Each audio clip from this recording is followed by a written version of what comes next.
Vamos lá, irmãos. Carta aos Efésios. Carta aos Efésios, a partir do verso 10 ao 13. Verso 10, semana passada eu já preguei, nós já estudamos o verso 10, mas para o contexto, nós vamos ler, né? Essa é a segunda parte, né? Semana passada eu falei que era a primeira parte, essa é a segunda parte, os outros 3 versos que restam aí, 11, 12, 13, mas a gente vai ler a partir do verso 10, tá bom? Mas hoje nós vamos terminar esse parágrafo. Assim diz a palavra do Senhor: para que agora, pela igreja, a multiforme sabedoria de Deus seja conhecida dos principados e potestade nos céus, segundo o eterno propósito que fez em Cristo Jesus, nosso Senhor, no qual temos ousadia, acesso com confiança pela nossa fé nele.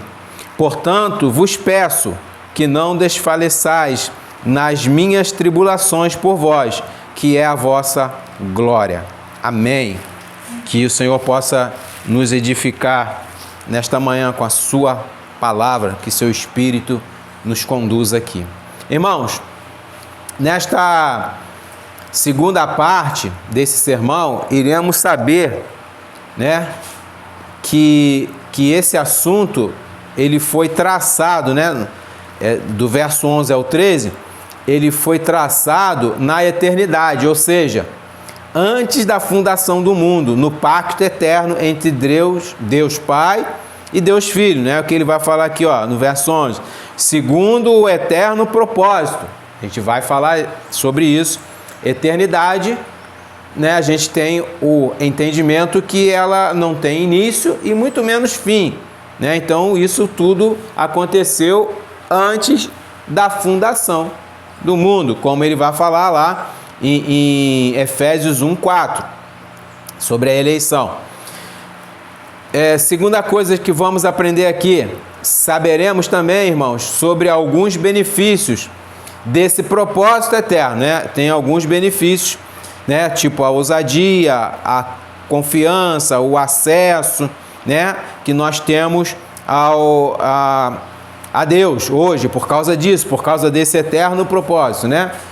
Terceiro, que Paulo estava sofrendo, ou seja, sofreu por eles e por nós, para que essa verdade chegasse até eles e a nós hoje.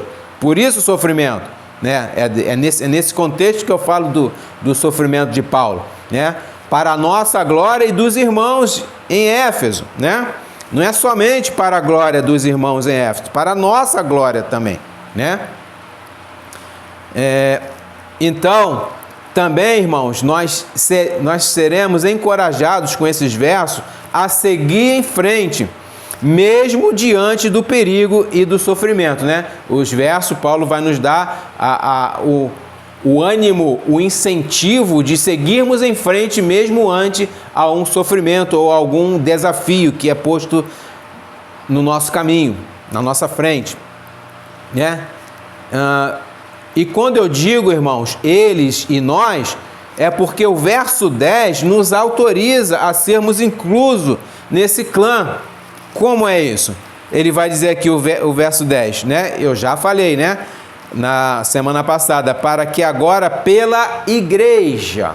Então, essa igreja é a igreja de todos os séculos, desde a criação dela até os dias de hoje. Então, o verso 10 nos autoriza, não só nessa passagem, mas em todas as cartas de Paulo, em todo o Novo Testamento, da gente tomar para nós, aí a gente pode tomar posse disso, né? Tomar para nós todos os ensinamentos que aqui estão, todas as doutrinas, né? Porque esse clã, esta igreja, é composta de judeu e de gentil, né? De judeu e de gentil, que é a igreja do Senhor Jesus Cristo, que foi comprada pelo seu sangue, foi comprada pelo sangue de Jesus, né? mesmo antes que houvesse os séculos, né? A gente vai falar um pouquinho disso. Essa igreja, esses eleitos, segundo Efésios 1:4, foi comprado mesmo antes dos séculos, antes da fundação do mundo. Então, irmão, preste atenção nisso. Tudo que está escrito nas epístolas doutrinárias do apóstolo Paulo vale tanto para os primeiros cristãos, que são aqui no caso os de Éfeso, né? Quanto para todos os cristãos que vieram após esses irmãos, as igrejas pelos séculos dos séculos. O que Jesus falou? As portas do inferno não prevalecerão sobre a minha igreja. Então, diante dessa palavra, dessa autoridade, nós temos a certeza que durante os séculos dos séculos sempre existiu uma igreja de Cristo na terra. Ela nunca se apagou, mesmo na era de trevas, que a gente chama a era de trevas, que foi a era medieval, né? Mesmo nessa era existia ali grupos pequenos que tinham outros nomes, enfim, que levavam o nome de Cristo. Exemplo, nós temos os valdenses. Os valdenses foi um exemplo, né? E aí nós temos essa linha de tempo, né? Não como eles falam, o sucessionismo, né? Que houve uma sucessão não é isso. Isso é errado. Isso é errado. Alguns pensam assim, mas enfim, cada um na sua. Mas no que a gente pensa é que sempre houve uma igreja de Cristo na terra. Ela nunca foi apagada.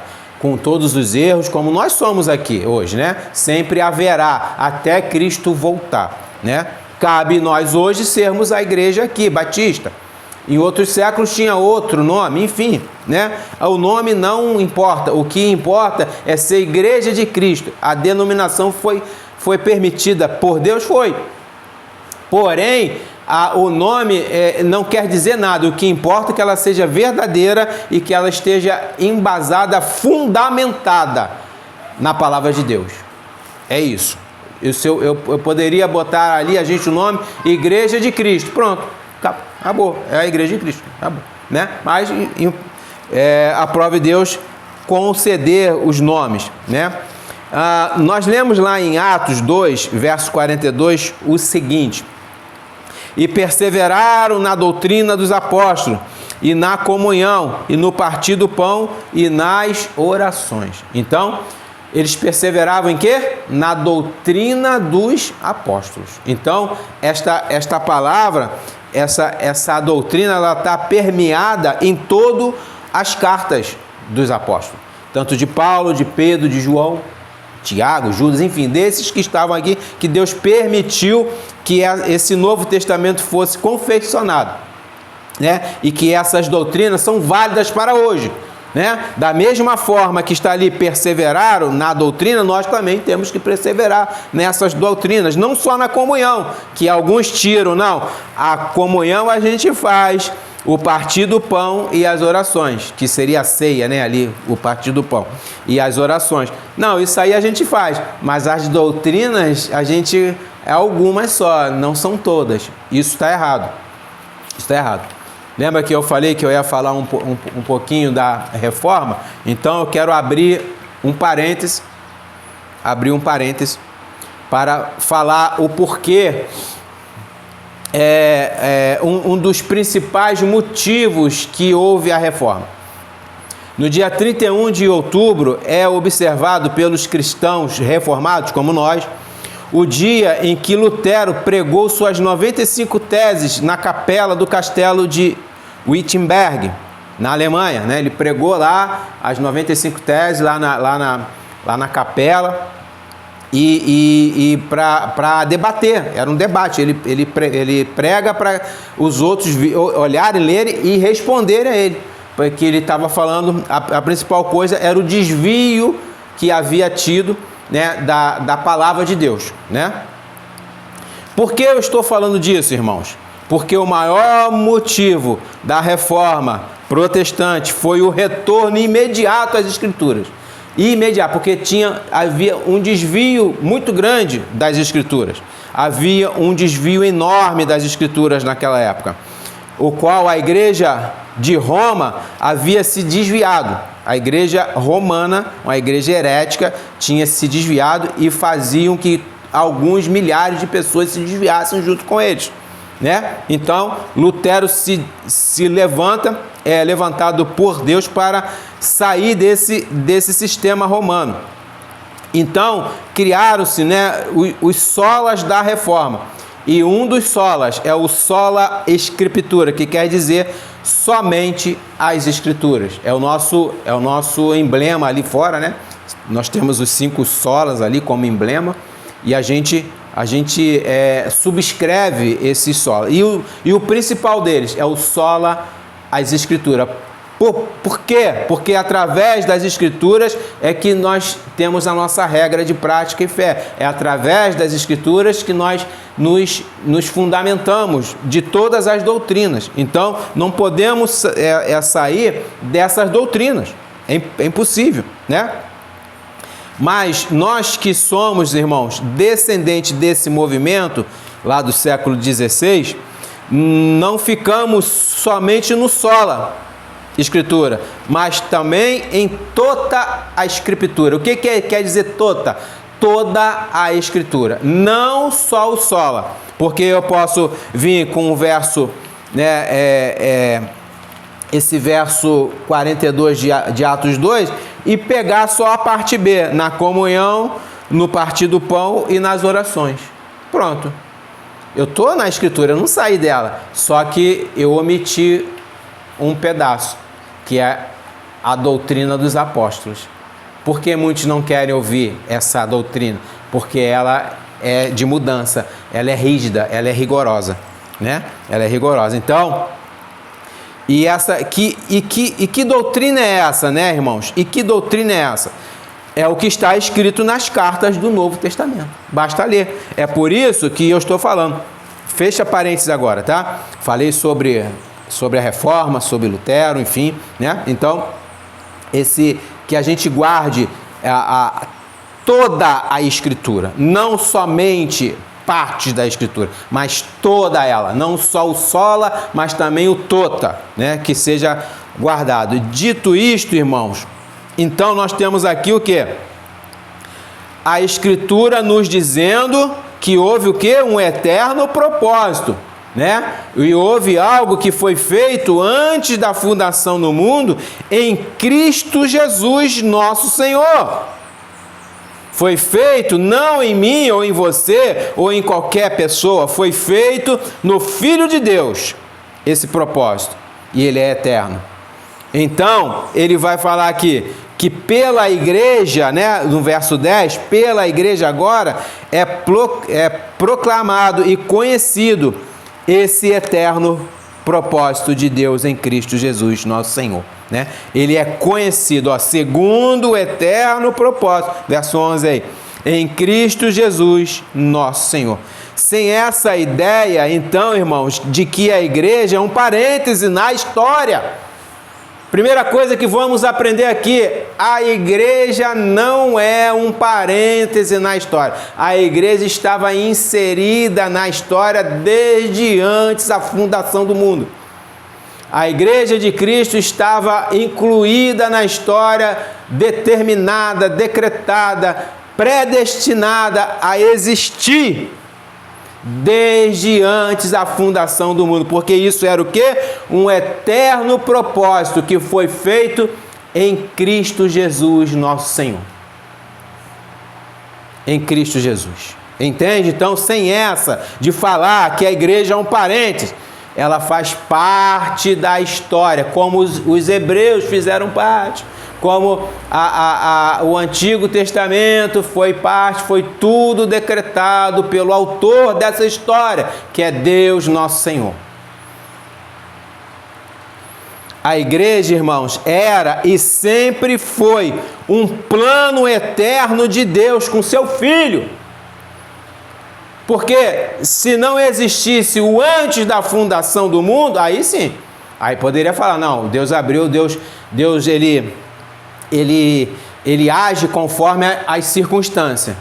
Ele espera Adão, né? Eles falam isso, né? Ele espera Adão pecar para ele agir. Se Adão não pecar, ele tinha um plano B. Ou plano A, não sei. Isso é loucura. Entende? Então, Deus determinou tudo antes no seu quê?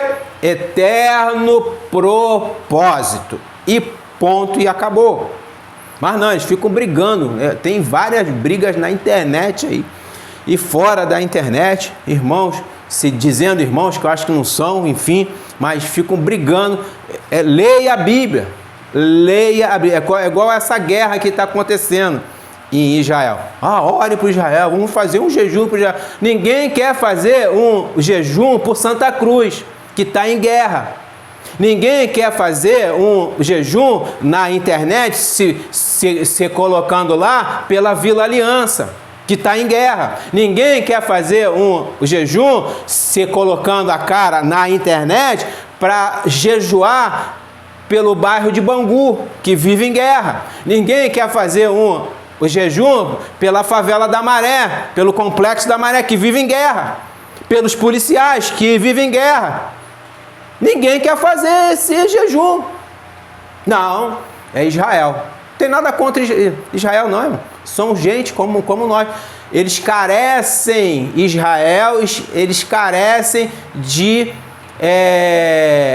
conversão, de se arrepender. Eles carecem de arrependimento. Eles carecem. Então, e a Ucrânia? Acabou a guerra da Ucrânia? Não. E aí nós vamos para a Bíblia. Isso é falta de leitura bíblica, que está dizendo lá, o Senhor fala, haverá naqueles tempos rumores de guerra, nação contra nação. E o que diria a Segunda Guerra, a Primeira Guerra Mundial? O que seria, né, naquele tempo, se esses youtuberzinhos aí fosse daquela época? Nossa, e agora?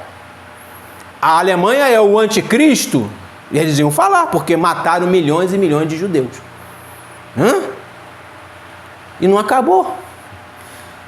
O Senhor Jesus vai falar que isso é só o início das dores. É o princípio da dor. É como se fosse uma dor de parto. As mulheres que têm filhos sabem. Começa aquela dor até nascer. E ainda não acabou. Entendem isso? Então, devemos orar por Israel? Sim, mas também devemos orar por Bangu, pela Vila Kennedy, pelo Complexo da Maré, pelo Rio de Janeiro, pelo Rio de Janeiro, São Paulo, Curitiba, Amazonas, Japão, Iraque, Irã, por todas essas nações, todos os povos, todas as tribos, não só por um grupo, certo? É porque eles pensam que, não, Deus tem um trato lá com Israel. Não tem, não. Trato com o Israel já acabou. Houve. A antiga aliança foi feita a nova. E essa nova aliança é incluso. Eu não fugi do assunto, não, hein? Presta atenção. Eu não fugi do assunto. Esse novo Israel, ele é feito do judeu e do gentio. Aqueles que Deus chamar. Os eleitos que estão em Israel, é o verdadeiro Israel, que ele fala, Paulo vai falar, o verdadeiro israelita é o que é por dentro, não o que é por fora. O verdadeiro judeu é o que é interiormente. A circuncisão não é a cortadura lá do prepúcio, não, mas é do coração, é interno. Então, mata qualquer falácia que fala, Israel vai ter um tempo só para ele, entre eles Deus. Não, Israel somos nós. Nós somos o verdadeiro Israel, é a igreja de Cristo. É só ler as Escrituras. A gente já falou sobre isso. Dito isto,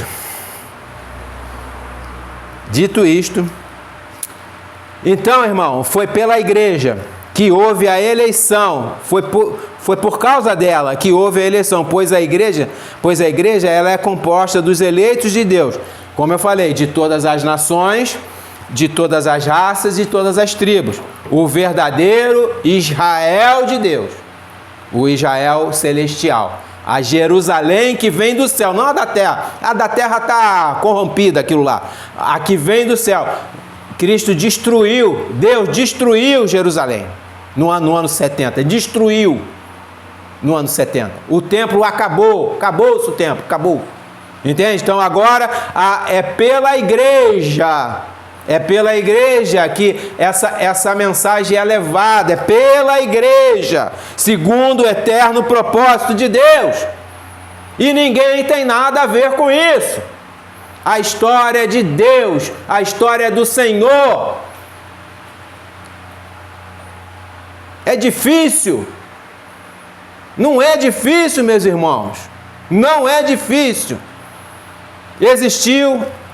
Existe, né, um eterno propósito feito no pacto eterno com Deus, entre o Pai e o Filho. Foi feito um pacto eterno. Certo teólogo disse, no século XX, já é morto, aquela provisão da graça que Deus fez para o seu povo, desde a fundação do mundo, compreendia a eleição de seu Filho como o mediador e a obra que ele realizaria como tal. Ele, por sua vez, assumiria a natureza humana, oferecia a si mesmo em expiação pelo pecado.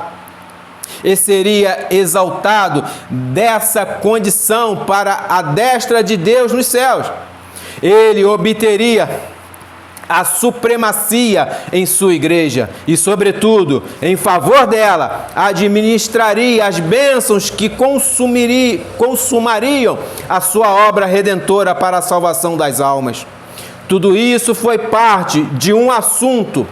Preste atenção agora nesse final. Tudo isso foi parte de um assunto acordado definitivamente entre o Pai e o Filho, nos termos da aliança eterna. Foi feito um acordo entre o Pai e o Filho para uma aliança eterna. Teve algum homem lá? Algum anjo? Não! Somente o Pai e o Filho acordaram esse pacto eterno feito desde antes da fundação do mundo. Não havia homem, não havia terra, não havia mar, não havia nada. Só havia Deus Pai e Deus Filho e Deus Espírito Santo. E isso foi feito na eternidade. Não é difícil. Não é difícil entender isso. Veja o que o nosso irmão disse, irmãos. Veja o que o nosso irmão disse. Foi acordado definitivamente, ponto.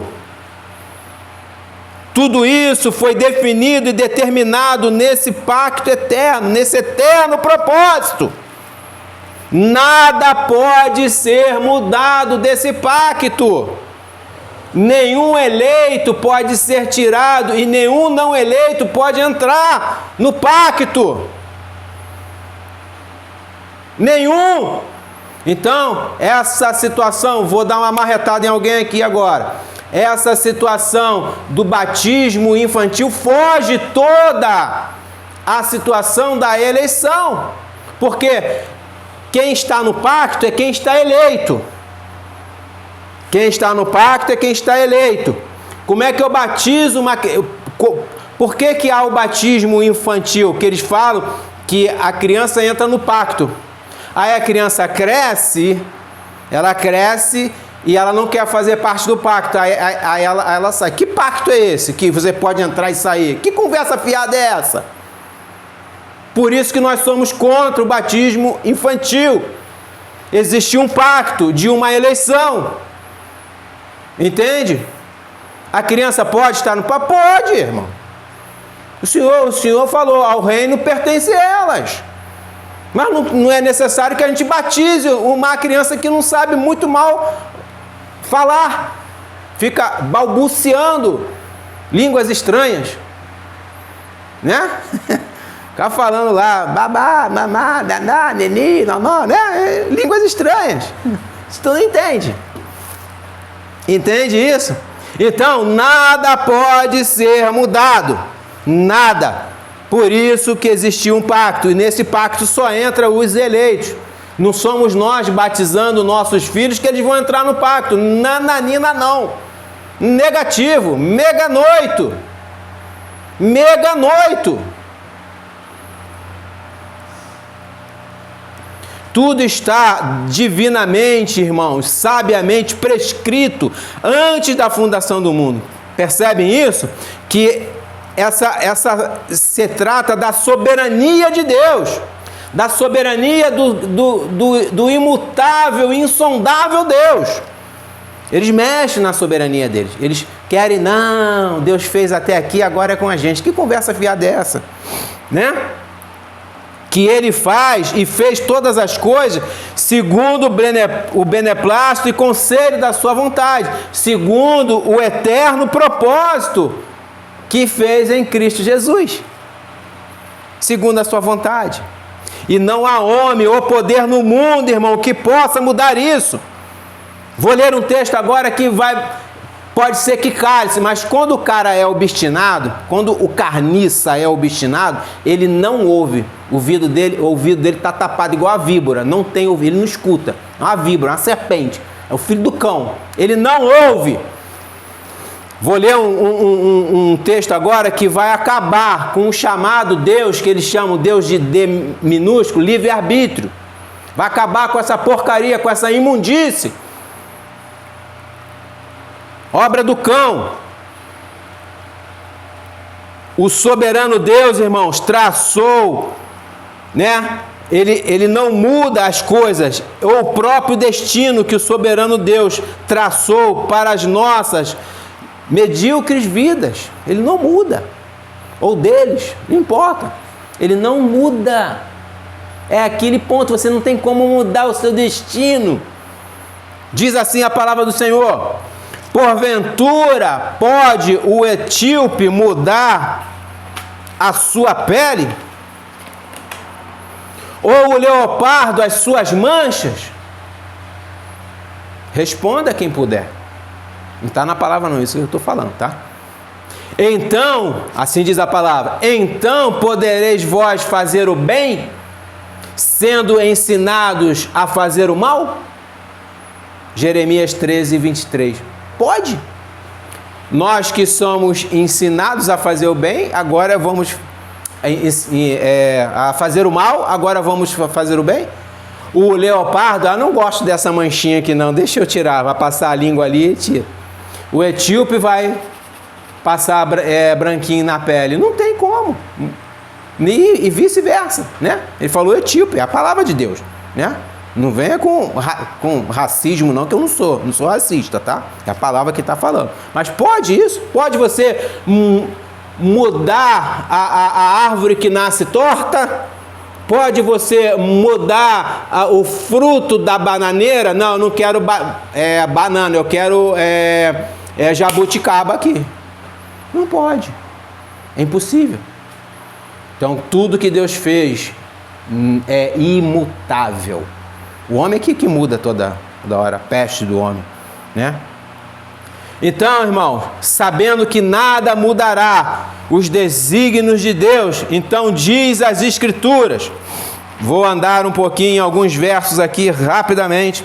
Os irmãos não tenham pressa que hoje a gente vai sair daqui 1h da tarde. Ô glória! Provérbios 16, verso 4.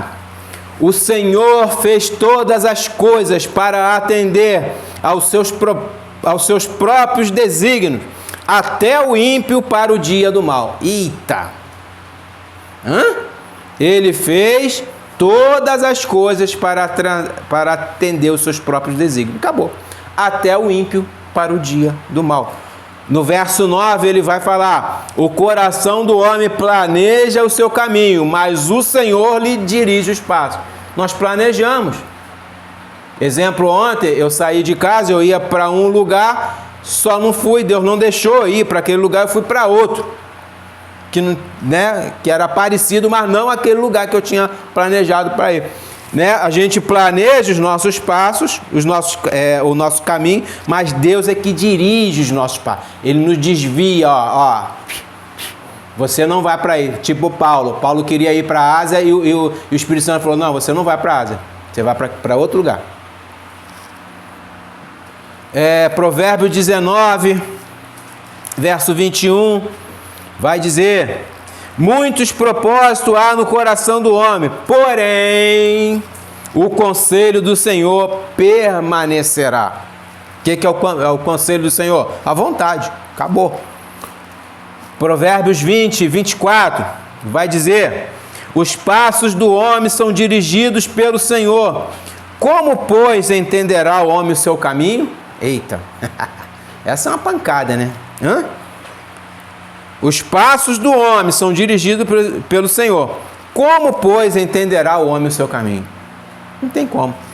E não muito distante, vamos, Isaías 14, vai dizer do verso 26 e 27, vai dizer o seguinte: este é o propósito que foi determinado sobre a terra. Eita, olha aí. O que foi determinado sobre a terra? Tá aqui, ó. E esta é a mão que está estendida sobre todas as nações, porque o Senhor dos exércitos o determinou.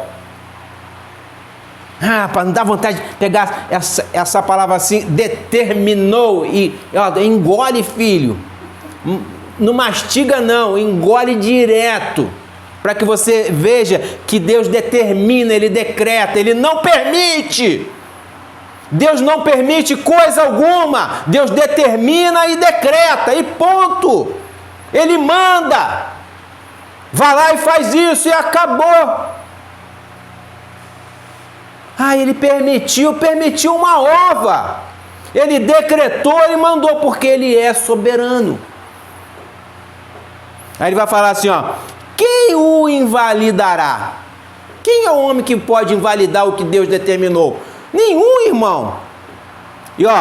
E a sua mão está estendida. Quem, pois, a fará voltar atrás? Quem pode mover a mão do Senhor? Ninguém.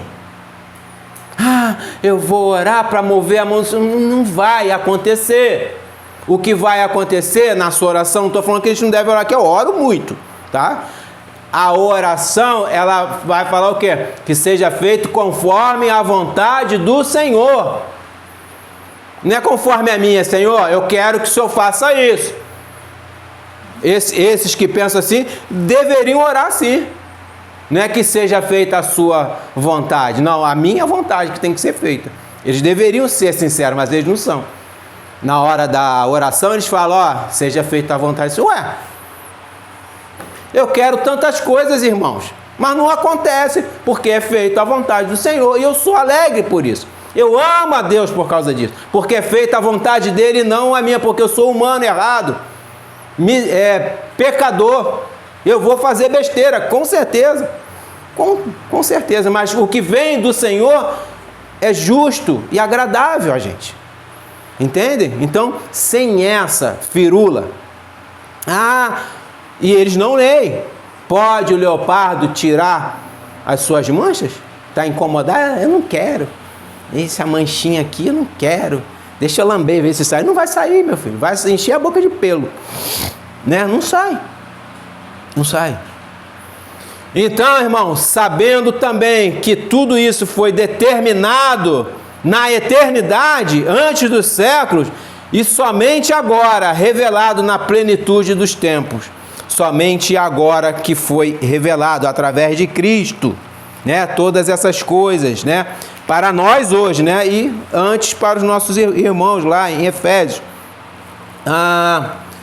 Eu quero ler 2 textos aqui, rapidamente, irmão, que vão nos dar um entendimento maior sobre o que foi feito antes dos séculos, né? Foi feito antes de você existir, ou eu, ou qualquer pessoa do mundo.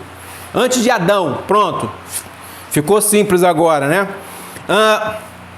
1 Coríntios 2,7, ele vai falar assim,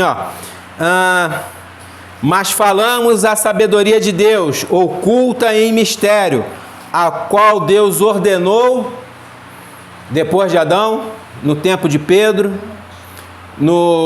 ele ordenou para o apóstolo Paulo, ou antes?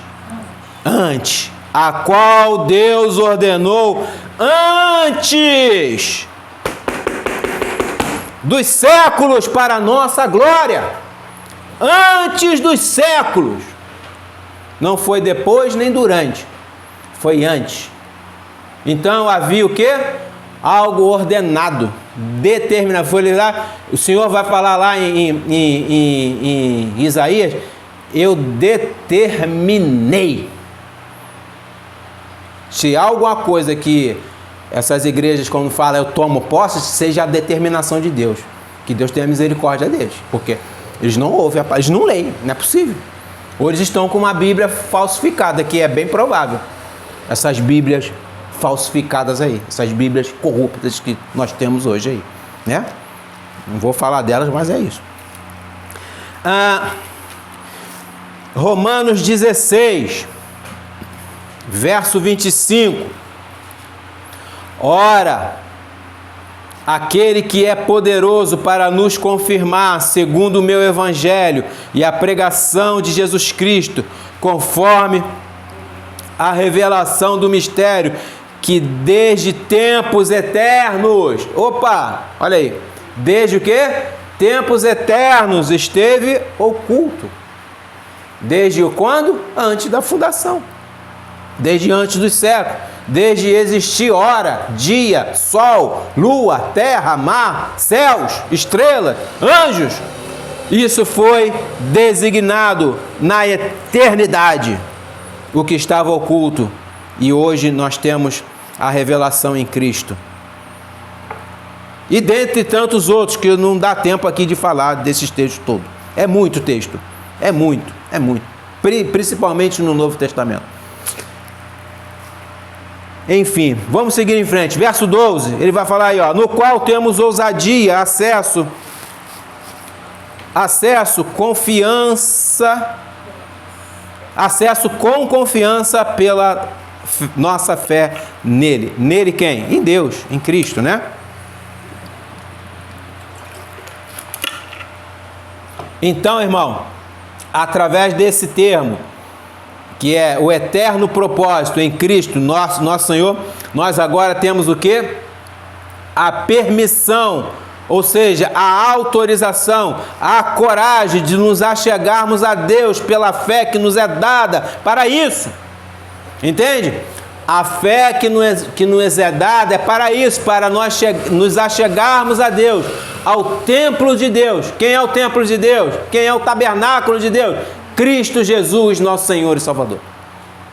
É pela fé. Isso nós fazemos, isso nós temos acesso agora ao Santo dos Santos. Jesus rasgou o véu na cruz. A palavra diz que foi rasgado de cima para baixo.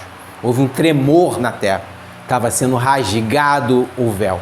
Rasgado para nós termos esse acesso através de Cristo. Através de Cristo. Através de Cristo. O que ele vai falar aqui? Temos o que? Ousadia, né? Então, somos ousados, não abusados. Presta atenção. Ousadia não quer dizer abusado, ser abusado. Ousadia quer dizer ser corajoso. Em entrar, em buscar, a coragem de se chegar a Deus arrependido, humilhado. Isso é ser ousado. Não é ser peitudo, não é isso não. A ousadia aqui é você ter a coragem de se chegar a Deus prostrado, arrependido, rendido e pedindo perdão. E tendo a confiança, o que é isso, né? Tendo o quê? A confiança, esse acesso com bastante o quê? Com convicção, né? Com uma convicção, né? É uma plena certeza do que estamos fazendo. Entende? É algo que é pleno, é farto, é algo que é certo. Eu creio em Cristo Jesus como meu Senhor e Salvador. Eu creio que eu sou salvo, que eu não perco a minha salvação. Eu creio que ao eu morrer, eu vou estar nos braços do meu Senhor. Eu creio. Pronto. Essa é a confiança, é a certeza. Entende? Sem medo. Será? Não. Bota a cara, irmão. Bota a cara. Não, eu vou. É o meu Senhor. É por Ele que eu morro. É por Ele que eu brigo. É por Ele que eu falo. É por Ele que eu berro. É por Ele. É por Cristo. Hebreus 4. Hebreus 4, verso 14. Vai dizer o seguinte. Do 14 ao 16. Visto que temos um grande sumo sacerdote, Jesus, Filho de Deus, que penetrou nos céus, retenhamos firmemente a nossa confissão. Retenhamos firmemente, porque não temos um sumo sacerdote que não possa compadecer-se das nossas fraquezas, porém um que, como nós, em tudo foi tentado, mas sem pecado.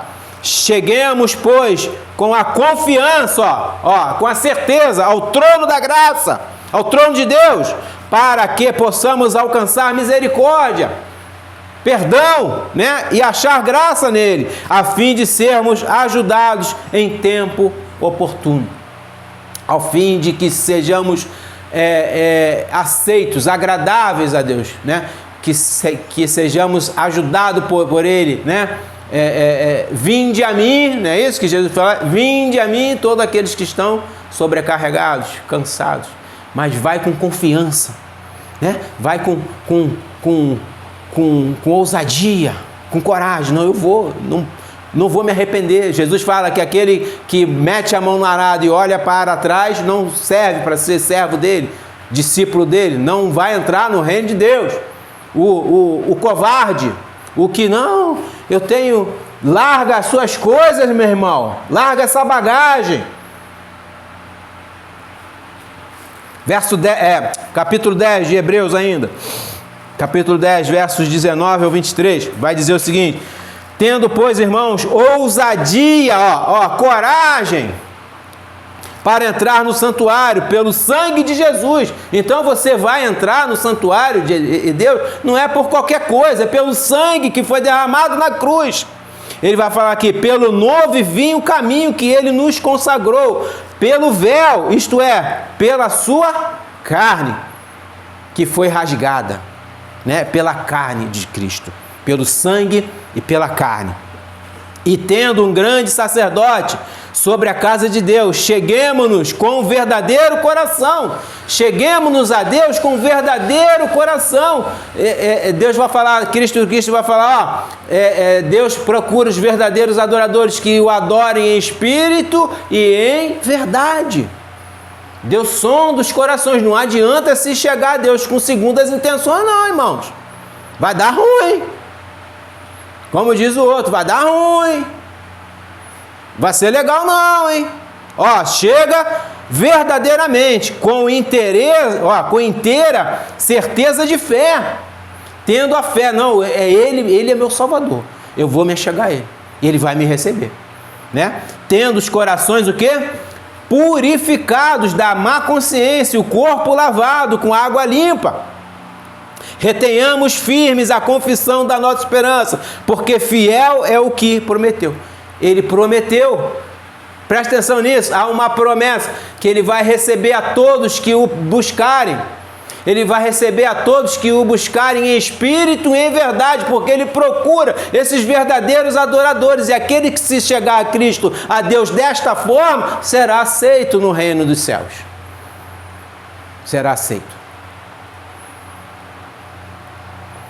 É por isso, irmãos, que nós temos acesso ilimitado ao Pai. Você pode ir ao Pai a hora que você quiser. Você pode buscar o Pai a hora que quiser, em oração, na aflição, na alegria. Não só no sofrimento, mas na alegria, para agradecer ao Senhor as dádivas que Ele nos dá. O Senhor disse: eu sou o caminho e a verdade e a vida. Ninguém vem ao Pai senão por mim. João 14,6. Ninguém vai ao Pai senão for através de Cristo. Cristo, Ele fala, eu sou a porta. Eu sou a porta. Aquele teólogo que eu falei anteriormente, o mesmo disse em outra parte, abre aspas, o eterno pacto da graça é aquele acordo mútuo no qual o Pai entrou com seu Filho antes da fundação do mundo para a salvação dos seus eleitos, no qual Cristo foi designado o quê? Mediador entre os homens, e consentiu voluntariamente em ser a cabeça e representante deles. A cabeça da igreja é Cristo Jesus. Muitas passagens, irmãos, das Escrituras deixam claro que existe uma aliança divina com o qual Cristo está relacionado, e que a grande obra que ele realizou aqui na terra foi o cumprimento do seu ofício nessa grande aliança. Em Isaías 42:6, nós ouvimos o Pai dizer ao Filho: eu, o Senhor, te chamei em justiça, e te tomarei pela mão, e te guardarei, e te darei por aliança do povo. Por aliança do povo. E para a luz dos gentios. Eita glória! Eita glória! Ele veio, o Senhor tomou ele pela mão e nos deu por aliança. Isso é lindo, irmão. Isso é maravilhoso. Né? Meus olhos brilham quando leio esses textos assim. Assim Cristo é dado como uma aliança ao seu povo, como penhor de todas as suas bênçãos. Ele próprio, Cristo, é o representante do seu povo. Ele é, em sua própria pessoa e obra, a soma e a substância desta grande aliança. Ele cumpriu todos os termos dela e agora ministra as suas recompensas sobre nós. Que recompensas são essas? Salvação, o Evangelho, as boas novas, a paz, a reconciliação. Eu posso ficar falando aqui inúmeras. Tem um hino nosso que fala quantas bênçãos, quantas são, né? Quantas bênçãos são. Quantas são? Se você puder contar, é isso que o hino quer falar. Se você puder contar essas bênçãos, não, é incontável. É muita bênção. Então, é essas recompensas que é nos dada. Então, nós temos o quê? Confiança e ousadia, acesso direto com o Pai. Não precisamos mais de intercessores. Existe um mediador, que é através de Cristo. Ele fala, tudo que pedir ao Pai, peça em meu nome. Ele é o mediador, porque Ele é Deus. Verso 13. Portanto, vos peço que não desfaleceis nas minhas tribulações, por vós que é a vossa glória. Então, irmão, o que é que Paulo pede aqui? Né? Ele pede para que nós não nos desfalecemos. Irmão, porque eu falo nós? Porque eu já expliquei, né? Porque tudo que está escrito aqui é para nós, tá? Foi para os Efésios e para a igreja dos séculos que foi seguindo até chegar o dia de hoje e mais para frente, até Jesus voltar. Então, Paulo pede para que nós não desmaiamos, né? Ou seja, para que não sermos covardes ou desanimarmos, Senhor, diante das dificuldades ou sofrimentos que ele passou, que nós possamos passar. Entenda isso? Ele fala assim, ó, não desanime, não fiquem fracos. Pelo contrário, se fortaleça em mim, nos meus sofrimentos em Cristo. Se fortaleça no sofrimento de Cristo, porque Ele sofreu por vós e eu também. Para essa palavra, irmão, chegar aqui hoje, Paulo sofreu. Esta palavra, ela está com sangue, o sangue de Cristo e dos mártires. Para essa palavra chegar até hoje, morreu muitos e muitos irmãos. A Igreja Católica perseguiu aqueles que tentavam traduzir a Bíblia. Eu vou falar de um aqui. A Igreja Católica perseguiu, matou e queimou muitos irmãos por causa da preservação da palavra. Eles não queriam que a palavra chegasse até nós. Eles não queriam. Vejamos algum texto aqui que vai nos ajudar a compreender o que Paulo está pedindo. Lucas 18. O que Paulo está pedindo? Paulo ficou doido? Não. Paulo era um crente. Ele não era doido. Era maluco, né? Mas doido não. Lucas 18. Lucas 18, do verso 1 ao 7, vai dizer assim, ó: e contou-lhes também uma parábola sobre o dever de orar sempre e nunca o quê? Desfalecer. Esse é o tema. Nunca o quê? Desfalecer, nunca enfraquecer. Orar sempre, orar. Vamos orar, gente, vamos orar para que a gente não desfaleça. Verso 2, dizendo: havia uma cidade, um certo juiz que nem a Deus temia, nem respeitava o homem.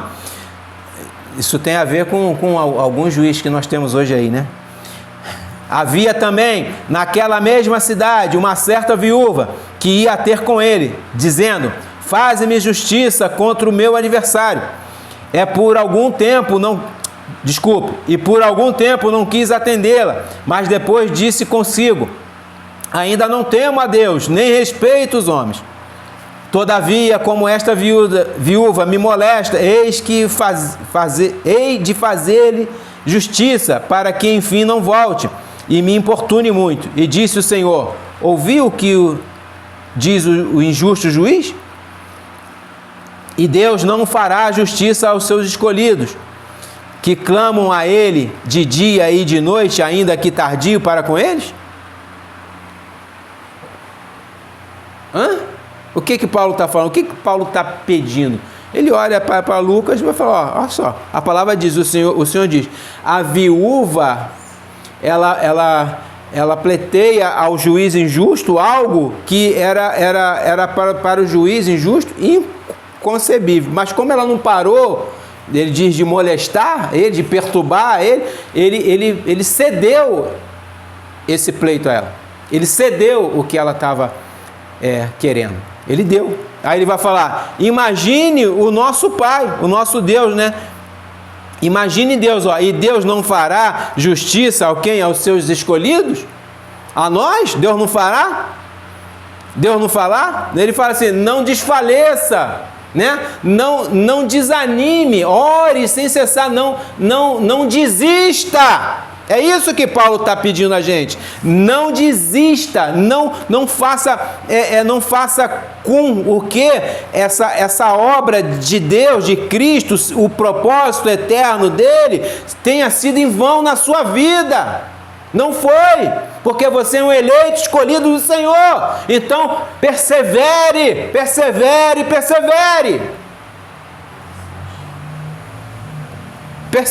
irmãos. Persevere, vai até o fim, não desista. Não podemos desistir, irmão. Mais uma vez o Senhor fala, né? Eu falei aqui: aquele que bota a mão no arado e olha para trás não é digno de ser chamado discípulo de Deus, de Cristo. Romanos 12 vai falar assim: alegrai-vos na esperança, sede pacientes na tribulação, perseverai na oração. Paulo está lendo Lucas. Perseverai na oração, sede paciente na tribulação e alegre-se, que tenha esperança, alegre-se nessa esperança que tudo mais vai ser resolvido. Aguenta firme, fique forte, não no homem, mas em Deus. Em Deus, olhe para Deus, não para o homem. Olhe para Deus, para Cristo e não para o homem. O que o apóstolo está nos exortando, irmãos, é para que perseveremos até o fim. Não desistamos no meio do caminho, porque há promessas para aqueles que vencerem. Há promessas para aqueles que vencerem. No livro de Apocalipse, e toda a carta que foi escrita às igrejas, no final dela, há umas promessas para aqueles que o quê? Vencerem, para aqueles que o quê? Perseverarem. Apocalipse 2:7 vai falar o seguinte: quem tem ouvidos, ouça o que o Espírito diz às igrejas. Ao que vencer, dar-lhe-ei a comer da árvore da vida, que está no meio do paraíso de Deus. E assim ele vai falando em todas as 7 cartas. No final delas, tem uma promessa para aquele que vencer. Tem uma promessa, tem uma coroa, tem a vida eterna, tem o verdadeiro maná. existe a promessa para aqueles que persistirem, vencerem, não se desfalecerem no meio do caminho. É isso que Paulo está falando aqui, ó, presta atenção, não desfaleçais. Não desfaleçais. Paulo estava, quando ele escreve a carta, estava preso. É por isso que ele estava sofrendo, mas ele fala, não, olhe para mim, olhe para Cristo, porque isso foi feito, o eterno propósito que foi feito em Cristo Jesus, nosso Senhor. Tenha ousadia, confiança e fé naquele que morreu por vocês. Tenha fé. Tenha fé. Se olharmos, irmãos, para os sofrimentos alheios, tanto quanto os nossos, com o olhar de desânimo, vamos desistir. Vamos desistir. Né? Vamos desistir. Podemos até blasfemar. Para que eu estou servindo a Cristo? Eu estou sofrendo. Que conversa fiel? Não é bem assim. Tenha fé. De maneira nenhuma podemos desistir. Aí eu conto uma história aqui de William Tyndale, um irmão inglês. Ele foi levantado por Deus para traduzir a Bíblia, irmãos, para o seu idioma, o inglês. Porém, foi perseguido até a morte pela Igreja Católica e pelo reinado inglês da sua época, século XVI. Ele foi capturado e condenado à morte. A sua morte foi por estrangulamento, através, não me lembro se era uma corrente ou uma corda, que ele foi posto num madeiro, né? Num madeiro, assim, preso assim, né? Assim, o carrasco estrangula, enforcar é assim, né? Estrangula ele com a corrente ou com uma corda ali, ele morre estrangulado pelo aquele objeto. E não contente, não satisfeito, um bispo lá de Roma, um bispo católico de Roma, se levantou, ele assistia ao evento macabro que estava acontecendo, que foi em praça pública, estava acontecendo, ele de camarote, ele não satisfeito, em volta do irmão William tinha gravetos, madeiras para atear fogo nele, mas não era só madeira. Esta madeira ela não estava pura, estava impermeada de pólvora. Naquela época já existia a pólvora. Eles colocaram permeada, cheia, lotada de pólvora ali. Eles colocaram pólvora ali. Esse bispo pega uma tocha e joga ali.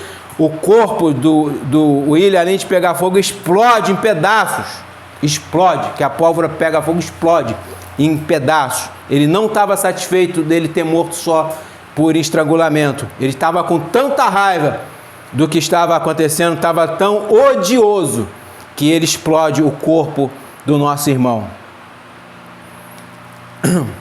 Assim, irmão, despedaçando o corpo do irmão Tyndale, do irmão William. As suas últimas palavras antes de tudo isso acontecer foi, presta atenção no que ele fala, Senhor, ele ora para os céus e fala, Senhor, abra os olhos do rei da Inglaterra. Por que ele falou para abrir os olhos do rei da Inglaterra? Porque ele estava traduzindo, ele traduziu a Bíblia para o inglês e queria que a sua terra, que era a Inglaterra, que ele estava fora da Inglaterra, ele queria que a sua terra tivesse a Bíblia traduzida no seu idioma para que todos tivessem acesso. Enquanto a Igreja Católica mantinha a Bíblia no latim, ao qual ninguém sabia, porque o povo era muito ignorante. E ele é levantado para isso, ele sofre, ele não desiste. Ele não desiste, é um homem, depois se os irmãos puderem, leiam a biografia dele. É um homem persistente até o fim, e o fim de morte, e morte na fogueira, pela Igreja Católica. Né? E anos mais tarde, esta petição dele na hora da morte foi concedida. Ele não viu, mas foi concedida. A igreja da Inglaterra, através do reino, concedeu a Bíblia traduzida para o inglês amplamente sobre toda a Inglaterra, até chegarmos à Bíblia King James, 1611. Isso aqui foi 1500 e alguma coisa. em 1611 a Bíblia já estava amplamente divulgada no próprio idioma, e depois a Bíblia King James vem e pega 84% do que William escreve, ela passa para ela e assim ela cria essa famosa Bíblia que nós temos aí, a Bíblia King James 1611, através do rei Tiago, que fez isso. Então você vê que anos depois o pedido de William Tyndale foi atendido, né? Mas ele persistiu, ele não desistiu, ele morreu por isso. É isso que eu estou falando. Paulo está falando aqui, ó, não desista, mesmo que você morra por isso, não desista. Não desista. Não podemos desistir, irmãos. A igreja de Cristo está na terra porque ela é sal e luz. Ela está para levar a palavra. Não podemos desistir. A palavra de Jesus falou, que ele disse: as portas do inferno não prevalecerão sobre a minha igreja. Irmãos, não desistamos daquilo que o Senhor nos deu para fazermos. Nosso irmão William Tyndale é um exemplo a ser seguido em sua perseverança. Nosso tempo nesta terra é breve, então sejamos ousados e confiantes em levar a palavra de Deus. Não nos desfalecemos diante das primeiras dificuldades ou sofrimentos, caso tenhamos fé em Cristo, nosso Senhor e Salvador, porque Ele nos prometeu que estaria conosco todos os dias até a consumação do mundo. E Ele é o mesmo Deus do Antigo Testamento, é o Deus do Novo, é o Deus de hoje, é o Deus de sempre. Então eu posso pegar alguma coisa que Ele diz lá no Antigo Testamento e trazer para nossas vidas hoje. E eu termino aqui com essa palavra. Abre aspas. Não te mandei eu? Esforça-te e tem bom ânimo. Não temas, nem te espantes, porque o Senhor teu Deus é contigo, por onde quer que andares. Josué 1:9. Amém. Deus abençoe a todos.